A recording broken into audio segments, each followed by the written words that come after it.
Bonjour et bienvenue dans cette nouvelle vidéo. Une fois encore, nous allons parler d'un contenu Netflix. Je sais qu'on en parle beaucoup, mais comme je vous l'ai expliqué précédemment dans mes précédentes vidéos, je regarde beaucoup de contenu à la demande chez moi pour la simple et bonne raison que je fais une partie de mon boulot à la maison et que généralement j'ai un fond sonore, c'est-à-dire que j'avance mes listes de visionnage en regardant de la vidéo à la demande et énormément de Netflix, il faut le reconnaître. Je crois que c'est l'abonnement que j'amortis le mieux.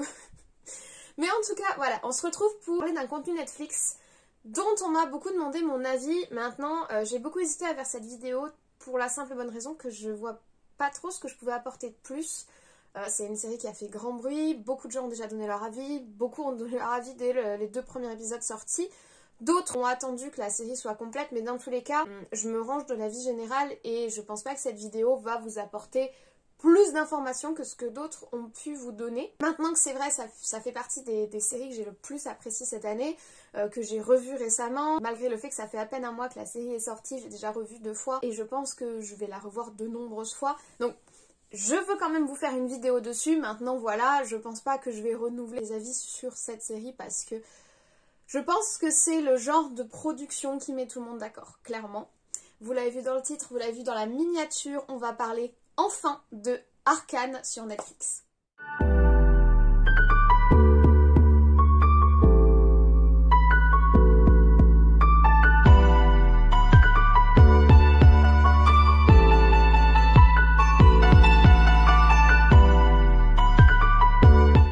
De quoi parlons-nous? C'est une série distribuée par Netflix qui est en collaboration entre Riot Games qui possède du coup l'univers League of Legends qui est à la base un jeu vidéo et Fortiche Productions qui est une boîte de production de contenu animé qui est une boîte française par ailleurs. Et donc la collaboration entre ces 3 entreprises a donné la série Arcane qui est distribuée sur Netflix depuis le 6 novembre, qui compte 9 épisodes d'environ 45 minutes chacun, donc il y en a pour bien 9 heures de visionnage et c'est 9 heures de pur plaisir, clairement, autant assumer dès le départ mon avis. Pour moi, cette série est un chef-d'œuvre. Alors avant toute chose, il faut que je vous dise que je ne suis pas une joueuse de League of Legends, j'y ai joué très rapidement dans ma jeunesse, mais voilà, je connais l'univers, j'ai vu tous les courts-métrages parce que je sais pas si vous connaissez l'univers, mais en gros, League of Legends, le jeu, ils sortent des courts-métrages sur leurs personnages, comme a pu le faire également Overwatch par exemple, mais c'est un peu eux les instigateurs de, en plus d'avoir ce jeu vidéo, ils créent un univers visuel autour de leur jeu et ils créent des backgrounds à chacun de leurs personnages. Donc moi je suis plutôt une consommatrice de ces courts-métrages que j'ai toujours trouvé exceptionnel et qui c'est d'ailleurs produit par Fortiche Productions qui est derrière la série, donc on est vraiment dans la même ligne. Moi je suis plutôt une consommatrice de ce contenu là, j'ai évidemment mes petits favoris, j'ai des personnages qui me parlent plus que d'autres, notamment Jinx qu'on va retrouver dans la série, mais aussi Miss Fortune. Voilà, donc on va dire que j'ai quand même un background avec l'univers de League of Legends, dont je suis un petit peu familière avec cet univers et cette ambiance graphique, etc. Mais je suis pas une joueuse du jeu. Le côté immersif au niveau du jeu, en tout cas, les codes qu'on retrouve par rapport au jeu, moi, ils m'ont probablement passé au-dessus et je pourrais pas vous en parler ici. Mais ça n'empêche que c'est déjà tout à fait louable et important de souligner que la série ne s'adresse pas uniquement aux joueurs de League of Legends. Je pense qu'elle s'adresse à tous, même si on ne connaît pas du tout l'univers. Arcane, elle est vraiment ouverte à tout public et ça déjà c'est un très bon point et c'est très positif. Je pense que les joueurs y ont trouvé leur compte avec des références dont nous n'ont peut-être pas parlé. Je pense que les personnes qui ne connaissent pas l'univers de League of Legends y ont aussi trouvé leur compte. Les gens comme moi qui sont un peu dans l'entre-deux, qui connaissent sans trop être avancés sur ce terrain, y ont aussi trouvé leur compte. Je pense vraiment que c'est une série qui est tout public et je trouve ça vraiment génial. Alors, de quoi nous parle la série? Quel est le synopsis de Arcane? Nous sommes dans la ville de Piltover, c'est une espèce de ville du progrès, une ville ultra moderne, mais cette ville a un peu une face sombre, c'est-à-dire que la ville, elle est en haut, et qu'il y a les abysses, en gros, des gens de la ville basse, les gens qui vivent en dessous de la ville, qu'on appellera zone ou les fractures. C'est en gros un parallèle entre du coup les gens du haut qui vivent dans le confort, le luxe et le progrès, et les gens du bas qui sont dans la débrouillardise, le bricolage, pour essayer de s'en sortir. Donc ça c'est un petit peu le pitch de base. Et nous on va suivre un groupe de jeunes qui viennent de la ville basse, qui sont un petit peu des voleurs, des petits trafiquants vraiment de très basse envergure, et qui veulent se faire une place dans cet univers, et qui décident d'aller cambrioler un appartement de la ville haute, et qui vont en ramener des choses qui vont provoquer, qui vont bouleverser en fait l'équilibre qui s'est construit entre cette ville haute et cette ville basse, et qui vont être à l'origine de tout ce qui va se passer. Donc nos héroïnes sont notamment Powder, une petite jeune fille aux cheveux bleus, et sa sœur Vi, qui ont toutes les deux perdu leurs parents, une espèce de guerre qui a opposé les deux villes il y a de ça un petit moment, et qui ont été recueillies par la figure du mouvement qui dirige un petit peu la ville basse et qui essaye de maintenir l'ordre dans la ville basse. Elles ont leur groupe d'amis, etc. Et ces jeunes filles font partie du petit groupe de voleurs et vont forcément être totalement mêlées à l'histoire qui va se tisser. Alors, faut savoir que déjà l'histoire se passe en deux temps, c'est-à-dire une première partie dans leur jeunesse avec les conséquences immédiates de leurs actes, et une seconde partie un petit peu plus tard avec, du coup, on a un avancement surtout au niveau de la géopolitique et des intrigues de la ville quelques années plus tard dans le temps. J'ai déjà commencé à introduire le fait que la série est très intéressante au niveau géopolitique, je dirais, on va dire politique, négociation, trafic, magouille, alliance, etc. C'est super pertinent, c'est hyper bien développé. Franchement, sur 9 épisodes, ils ont réussi à construire un univers hallucinant, que ce soit au niveau des prises de position, des différentes alliances, des différentes positions des personnages, que ce soit les personnages les plus haut placés, avec l'espèce de conseil des sages qu'il y a dans la ville haute, ou les petits trafiquants, voire les grands trafiquants de la ville basse, c'est-à-dire que vraiment ils arrivent à tisser tout un tas de volontés, de lignes différentes d'individus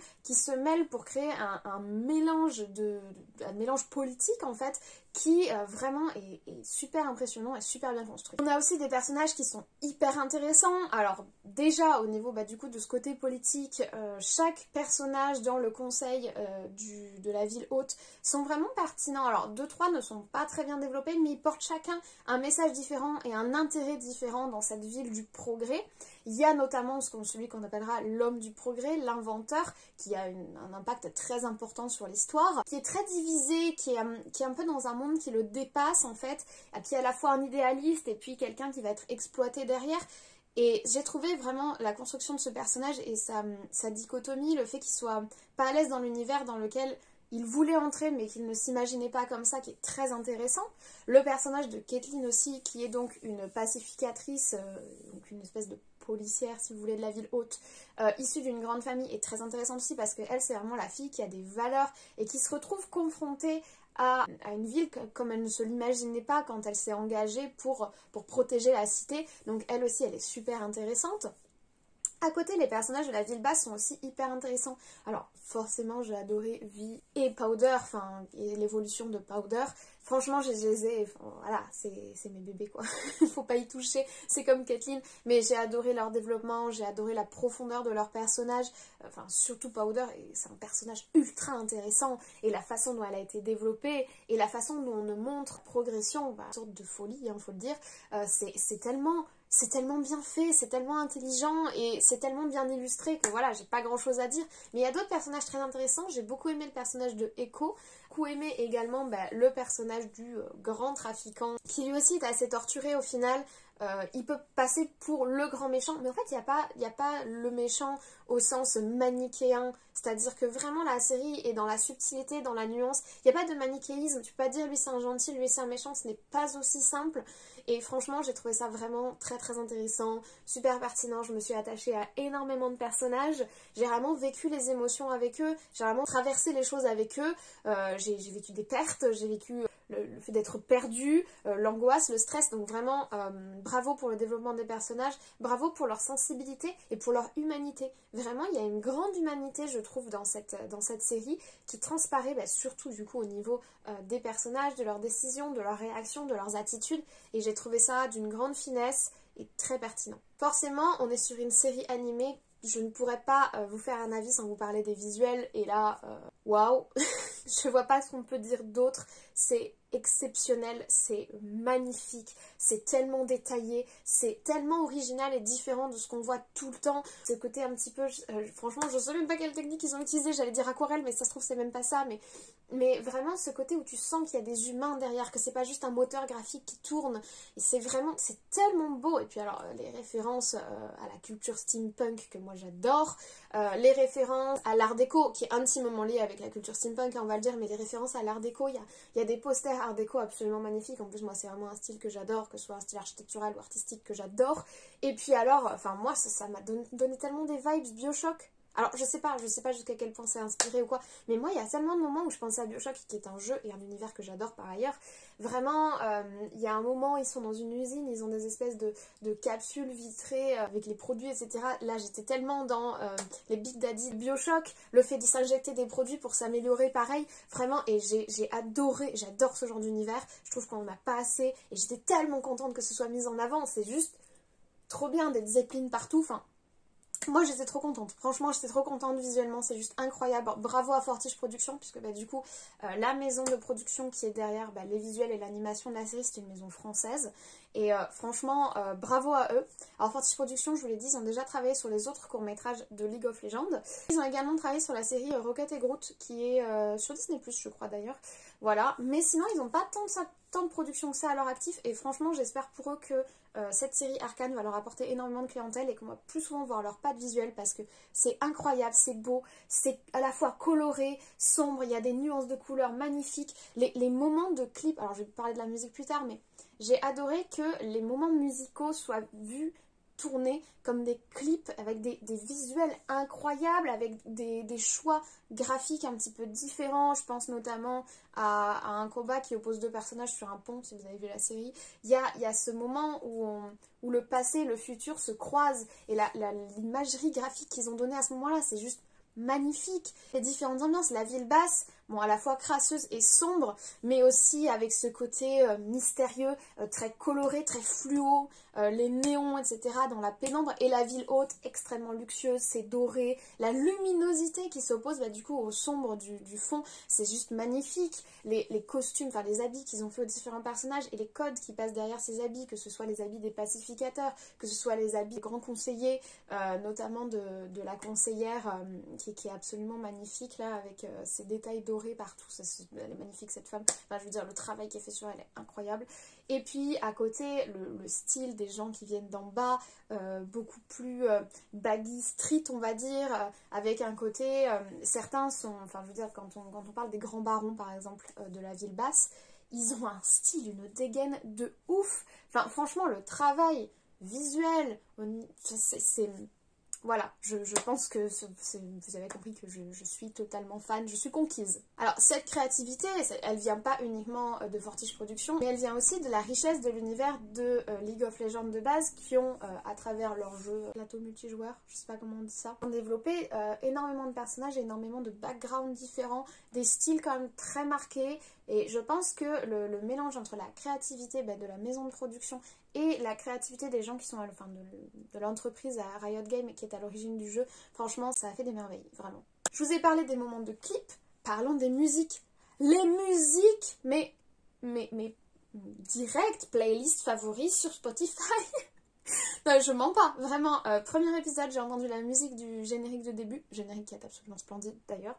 J'ai entendu la musique du générique de début, j'ai ouvert mon téléphone, j'ai ouvert Spotify, j'ai mis en favori. J'ai mis en favori la playlist de la série parce que, oh my goodness, enfin je veux dire, c'est tellement génial. Alors on était déjà habitués avec League of Legends à des musiques de ouf. On avait déjà eu Warriors qui avait été fait en partenariat avec le groupe Imagine Dragons, qui était une musique absolument incroyable. Mais là, je veux dire, il récidive, il y a encore du Imagine Dragons d'ailleurs. La musique Enemy, là, génial. Enfin bon, bref, toute la playlist musicale est juste incroyable. Qu'est-ce qu'il y a ?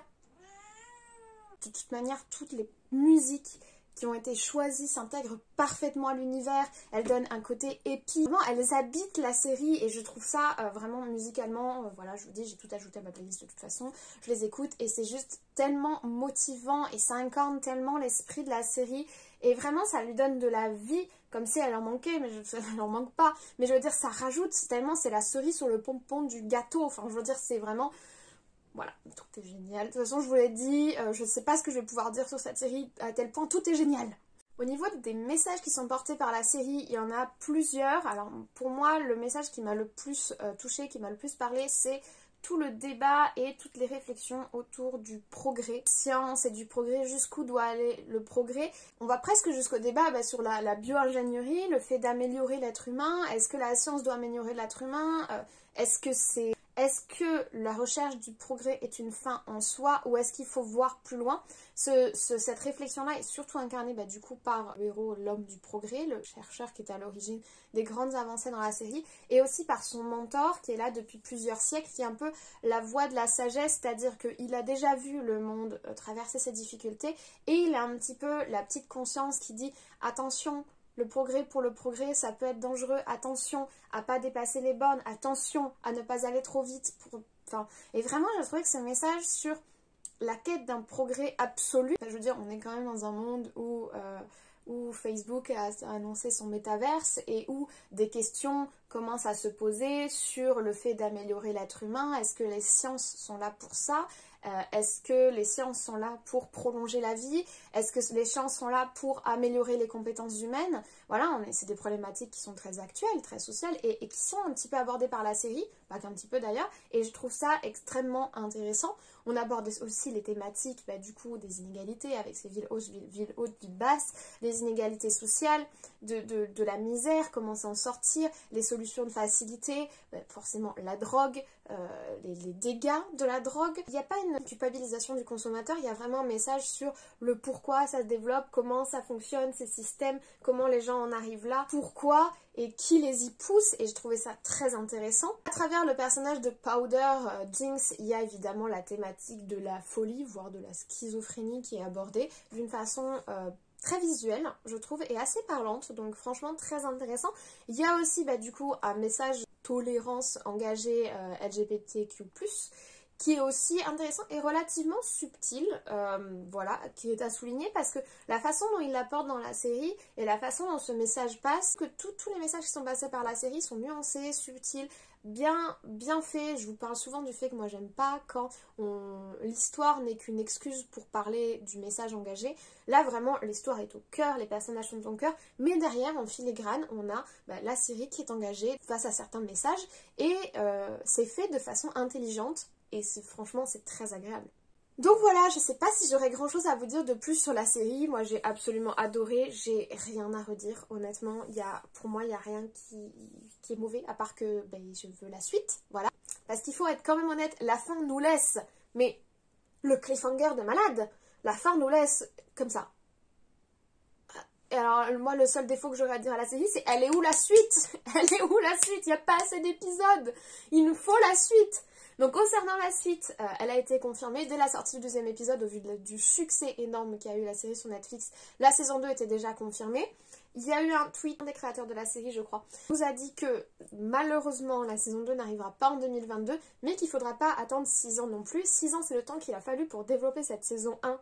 Imaginez, vu la génialité du truc, je comprends, mais imaginez qu'on doive attendre 6 ans, ce serait pas possible, donc on peut peut-être l'espérer pour 2023. En tout cas, on a hâte, on est prêt. Et voilà. Regardez-la si vous l'avez pas vu. Mais qu'est-ce que vous attendez? Qu'est-ce que vous faites de vos vies?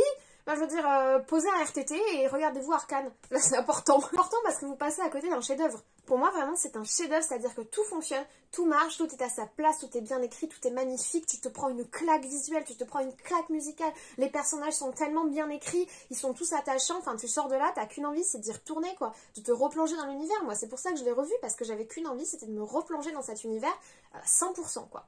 Donc voilà, c'était mon avis sur Arcane. Je suis désolée de vous avoir fait attendre concernant du coup cette série. Mais voilà, je savais pas quoi apporter de plus. Je pense que tout a déjà été dit. J'ai rien de plus à rajouter. J'ai rien de pertinent à dire plus que c'est génial, regardez-le. Maintenant, je pense que c'est quand même, ça reste une de mes séries, voire même peut-être ma série favorite de l'année, donc j'avais quand même envie d'en parler. Je suis ravie de l'avoir fait. J'espère que cette vidéo vous a plu. N'hésitez pas à laisser un commentaire si vous avez vu la série, n'hésitez pas à me laisser votre avis. Si vous avez des choses à redire d'ailleurs sur la série, je suis vraiment preneuse et je suis très curieuse de savoir ce que vous avez à dire. Et moi, je vous souhaite une très bonne journée, une très bonne semaine, de très bons visionnages et on se retrouve très vite.